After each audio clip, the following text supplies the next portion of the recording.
Hey, what's up, gamers? Gonna be doing kind of a update, I guess, of the CrazyLight that I got.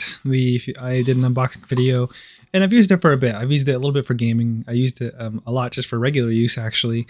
And well, I think I kind of have. Well, I'm not gonna say my whole opinion, but I think at the very least I'm gonna update you with what I think so far. So with the CrazyLight, of course, it really is just the X2 V2, but much lighter. So the design is. I wouldn't say it was not particularly special. Like, I mean, to be honest, like if you really think about it, it does feel like let's say this is the X2A, but the X2 V2 is very similar. It really does feel like it's just a lighter version that's just like costs more, you know, because they could and people did buy it. Like, I mean, I did, so which is so I'm part of the problem, I guess. But like, it really does feel like, you know, in terms of the technology of what cost it would take to make it, it really does feel like the pricing for the regular X2V2 would have been made more sense. Well, the CrazyLight just is because they know the mouse enthusiast crowd, which is fair, but also there might be something I don't know. Maybe it takes more to create this than I think, because maybe it's really hard to create very lightweight shells. Maybe you have to make a custom PCB just for this. There's a lot of things that it could be, and I could be wrong, but it does feel kind of like a price premium for that kind of enthusiast crowd, at least for me, but I could be wrong. Anyways, so my experience using the, what's it called? I almost called it the X2A. The CrazyLight it's a solid mouse, and honestly, it's still definitely a top fingertip candidate for me, at least among the fingertip grip mice I've used, which is not saying that much. I haven't really used that many like HSK Pros or any of like the fingertip grip mice like the DarmoShock M5. Or anything like that. But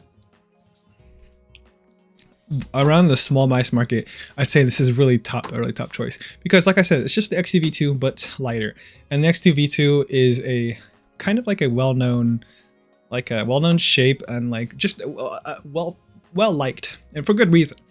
Kind of has this boxy shape, middle hump, I suppose. So some people are looking for the X2H, waiting for a back hump one. And then for me personally, if I would want to give this another try, if there was an X2A version, because personally these side buttons really don't do it for me because I'm a fingertip grip player. And so my inclination when I want to use the mouse is holding it something like this, where my thumb would be right here. I can't do that with the Super CrazyLight though, because the buttons are there. So I'd have to do this, and it feels less comfortable to me. So I'd personally want to give it another go if it was the X2A version, unfortunately. So, I should have foreseen that, but I guess I don't know. Yeah, I think it was an impulse buy. I probably shouldn't have bought this. To be honest, I probably should not have bought this. So might as well make content. I don't know. But yeah, it's still a really good contender though. I'd say it's a very similar shape, of course. I think one thing this mouse does a little bit better than maybe something like the B6 Mini is, one, price. It is about $25 cheaper, give or take, without any sales or anything including that like that. Two, I think the scroll wheel is probably just better. I think this is the Pulsar encoder, and I do like this encoder a lot. I do like that a lot more. Also just the texture, I don't know, it's quite nice. It's nothing super special, but it's quite nice. And I feel like there's one more thing I'm missing. I don't know. I really like Pulsar mice a lot, just because I don't know, something about it just feels clean, nice, But yeah. All right, let's talk some things about it. So I think I was right, not right, but I believe these are both opticals, but I believe they did a different change to the opticals, which is why they sound different to me. In my unboxing video, I said it sounded kind of different from, what's it called? It kind of sounded different from the other Pulsar opticals, and these, I thought these were the same.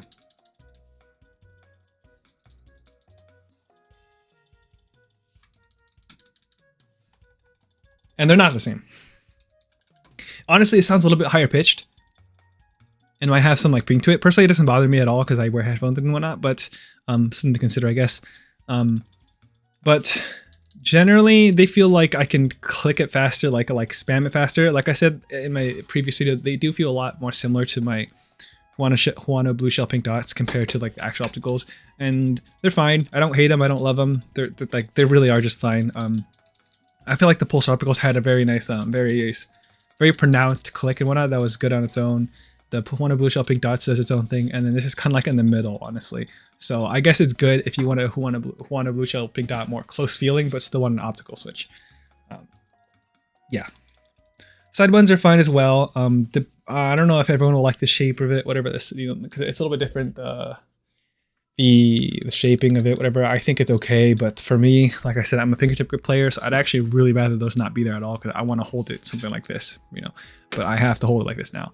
Other than that, the side buttons work fine. Serving, everything's fine. So, all right. Basically, as I already said, basically X2V2, but super light. So what do I think? Like, would I recommend it? Because to be honest, the only thing that makes this mouse slightly redeemable and different is that it's super light. You can buy an X2V2 for basically the same thing with like almost half the price, honestly, I think, on sales and whatnot. And it's just kind of hard to justify this. This is definitely an enthusiast product that they know who they're selling to. And so that's why they can charge it for that much. But in reality, this isn't really a good recommendation for most people, like especially like a normie, you know what I mean? Like the X2A, I believe, was on sale for about half the price as well. And the difference between these mice are, the biggest difference is weight, absolute biggest difference. Other than that, it's obviously just the feature set of this. But if this was the X2V2, let's just say, the biggest difference and probably most of the difference would just be the weight. That's kind of it. And the difference in price is kind of astronomical. So, yeah. Also, one thing I kind of noticed is I don't know, it could be because this one's older, but the coatings do look a little bit different in terms of like, what's it called? Like the whiteness. I feel like this gives off a more like a ash gray white, I suppose. While this gives off a more like cleaner white. I don't know how to explain to you. But to be honest, I do actually like my X2A's one. It looks nicer, and I do prefer the coating, but also a little bit more, but also that just might be because this is a more used one. I really can't tell. Yeah, with the X2A or the CrazyLight. I do like the skate cutouts a little bit more though. It's just a little bit more universal. I haven't opened it, but I imagine it's completely flat. I don't know if it's like the X2A or the X2V2s where there's like a little bit like a they have their own like texture, I suppose, that makes it easy to take out skates. I don't know. I don't know if they have that, so I haven't bothered taking it off yet. But the skates are good. These stock skates are good. They're fine. And I like it just because it's basically the same thing with a little bit more of an option. But I'm pretty sure they're the same in terms of like size too. So I believe these top skates are practically identical. So what's cool is you can probably use the same stock skates as a size one. I could probably transfer these exact skates over to this and it would work. And I think even the bottom skates, they are like basically the same thing, with the only difference being like maybe like the CrazyLight is just this across. So I think you probably could put these on. I haven't tried it, but I feel like you probably could. I haven't tried it and I haven't like purposely done any testing in terms of like where that would go. But just judging, I feel like they would fit still on the CrazyLight. So that's cool to see. And I do like that. But yeah, let's talk about the shape a little bit. So for me, I wanted to try it because I wanted to try flat fingertip sights, because apparently that's something popular, very good. I don't know, is flat fingertip sight. And well, I wish I could try it without these buttons. Like the same weight, but without these buttons, because I would have gotten a more fair test for me. I don't know, but for me, it got rid of some finger mobility. You know what? I guess a really good way to put it is the X2, the CrazyLight is a safer shape, but in a sense that limits you if you know what you want. So in the same way, like the GPX is a safe shape that most people you can use. If you play a very specific shape like fingertip, then you'd probably move on to a different mouse. The X2 CrazyLight is basically the same thing, or the X2 series in general. It's the same thing. It's kind of a generally safe shape, a middle hump, shape, but and so it's a solid shape. But what it does is if you start making a tip, like a grip, sorry, and like me, like where I start using fingertip, then it starts to become a little suboptimal. So really, still a solid choice. I'd say a still top contender if for like the average mouse user. Or even people like professionals, because you know, like Valorant, other gaming pros, they use like the GPX and whatnot, and this is kind of the same realm. This is just a super light version of a safe mouse, and so this fits it all. But if you're getting into the rabbit hole, then you might want a different grip. You know, that might be different. But for me, I don't know if I like it actually. The one thing the sides for fingertip, I'm still trying to find out what I like best, what works best with me in terms of, you know, but I found myself having a little more trouble holding on to like my pinky right here when I do fingertip grips. I hold it like this, kind of like this, and then I think with this is my pinky feels like it has less stability. It could be because of the grip, but my guess is also just because this thing goes out a little bit and holds my pinky more in place. I don't know. But on the other side, it's a little bit more flat, which is good for my thumb. So kind of hard to say. Just, you know, it's just shape things. I'm not. There's a lot I can really say about the shapes and how I can explain all my preferences. There's just too much to talk about. Honestly, I'm just gonna leave it at that. But generally, I do like the CrazyLight, but probably not something I should have bought. You know, if this was a retail unit, or if this was a what's the word, review unit, and I got it, then I'd be like, yeah, this is a solid mouse. Obviously not for everyone. I still wouldn't say it's for everyone, of course. But it's very clearly for a certain group. Like this is basically, like I said, the GPX, but like it's similar vibe to the GPX, but more revised. I don't know, more updated, something like that. Obviously, it is a different shape. Don't get me wrong, but in the same way that it has a very universal shape is kind of what I mean. So I think, like an example, what I mean with this is, if you have small hands, this probably could do palm okay. This definitely could use claw okay. And then fingertip is still not bad. Like I said, it's still a top fingertip grip. So if you don't know your grip, I'd say, I guess the Pulsar, this would be a really good place to start. Well, with something like the Beast X Mini or the ULX or anything like that, or the small size, whatever. Well, actually, I'm not really saying, they're the same thing as the Beast X Mini. But what I'm saying with mice like this, the other ones, is there's a very much chance where you might not like it at all. You know, it's a like you like it or you don't like it. Well, this one is like you can't really hate it, if that makes sense. It's a safe shape. That's the point of it. But with the Beast X Mini, like I don't know, you might not be able to do the same thing like see, as the Beast X Mini has much more of a middle hump, while this one actually goes a little bit more back. That might be something you're not able to do. Maybe it's the sides that go in and out, you know. Basically, yeah. Safe shape, solid mouse, but if you know your taste already, then don't just buy it. Buy it if you, one, don't know your grip style and you're trying to figure it out and you still want a top tier mouse, this is it. Or if you like a very standard general mouse like the GPX, safe shape-ish. It's not the same shape as the GPX, but generally the safe shape kind of style. Or you already like the X2 style, because it's still great in many other ways. It's, you know, it's just the X2's thing.